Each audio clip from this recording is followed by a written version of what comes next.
بسم اللہ الرحمن الرحیم۔ معزز ناظرین، السلام علیکم ورحمۃ اللہ وبرکاتہ۔ مفتی اعظم مولانا محمد شفیع رحمۃ اللہ علیہ نے معرف القرآن جلد پنجم سورۃ حجر کی تفسیر میں قرآن مجید کی حفاظت کے ذیل میں ایک حیرت انگیز واقعہ لکھا، جس سے کتب سماوی کے مقابلہ میں حفاظت قرآن کی ایک امتیازی شان کا اظہار ہوتا ہے۔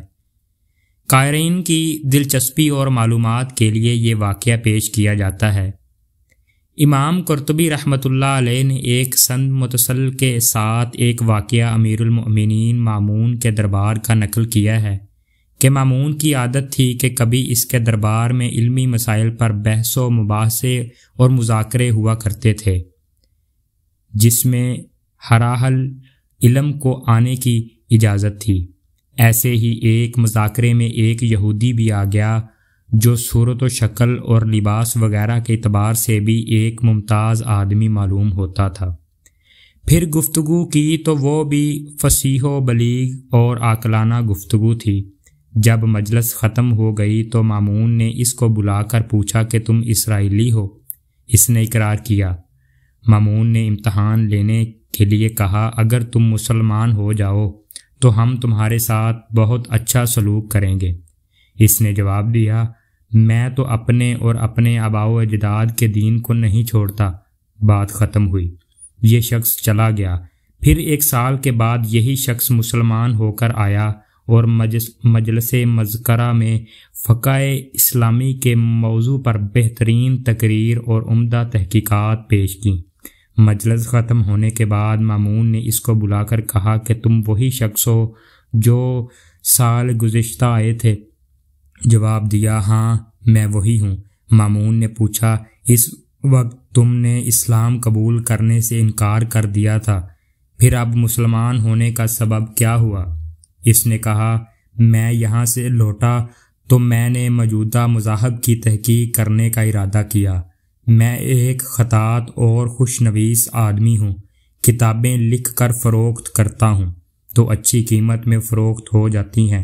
میں نے آزمانے کے لیے تو رات کے 3 نسخے کتابت کیے، جن میں بہت جگہ اپنی طرف سے کمی بیشی کر دی، اور یہ نسخے لے کر میں کنیسیا میں پہنچا۔ یہودیوں نے بڑی رغبت سے اس کو خریدا۔ پھر اسی طرح انجیل کے 3 نسخے کمی بیشی کے ساتھ کتابت کر کے نصارہ کی عبادت خانے میں لے گیا۔ وہاں بھی عیسائیوں نے بڑی قدر و منزلت کے ساتھ یہ نسخے مجھ سے خرید لیے۔ پھر یہی کام میں نے قرآن مجید کے ساتھ کیا۔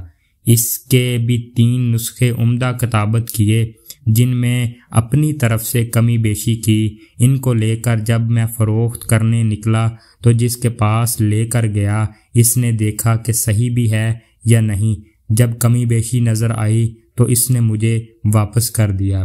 اس واقعہ سے میں نے یہ سبق لیا، یہ کتاب محفوظ ہے اور اللہ تعالیٰ ہی نے اس کی حفاظت کی ہوئی ہے، اس لیے میں مسلمان ہو گیا۔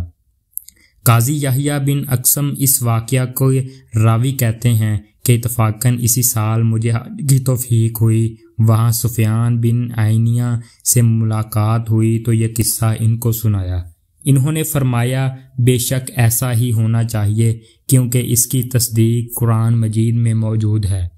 یحییٰ بن اقسم نے پوچھا، کون سی قرآن کی آیات ہیں؟ فرمایا کہ قرآن عظیم نے جہاں تورات و انجیل کا ذکر کیا ہے، اس میں تو فرمایا یعنی یہودی و نصارہ کو کتاب اللہ تورات و انجیل کی حفاظت کی ذمہ داری سونپی گئی ہے۔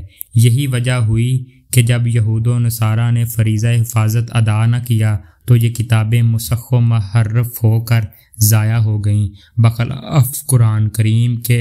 اس کے متعلق اللہ تعالیٰ نے فرمایا کہ ہم ہی اس کے محافظ ہیں، اس لیے اس کی حفاظت حق تعالیٰ نے خود فرمائی، تو دشمنوں کی ہزاروں کوششوں کے باوجود اس کے ایک نقطہ اور ایک زیر و زبر میں فرق نہ آ سکا۔ آج عہد رسالت کی بھی تقریباً 1400 برس ہو چکے ہیں۔ تمام دینی اور اسلامی امور میں مسلمانوں کی کوتاہی اور غفلت کے باوجود قرآن کریم کی حفظ کرنے کا سلسلہ تمام دنیا کے مشرق و مغرب میں اسی طرح قائم ہے۔ ہر زمانہ میں لاکھوں بلکہ کروڑوں مسلمان جوان بوڑھے لڑکے اور لڑکیاں ایسے موجود ہیں جن کو سینوں میں قرآن محفوظ ہے۔ کسی بڑے عالم کی بھی مجال نہیں کہ ایک حرف غلط پڑھ دیں۔ اسی وقت بہت سے بڑے اور بچے اس کی غلطی پکڑ لیں گے۔ اللہ پاک آپ کو اور مجھے قرآن پر عمل کرنے کی توفیق عطا فرمائے۔ وما علینا الا البلاغ المبین۔ شکریہ۔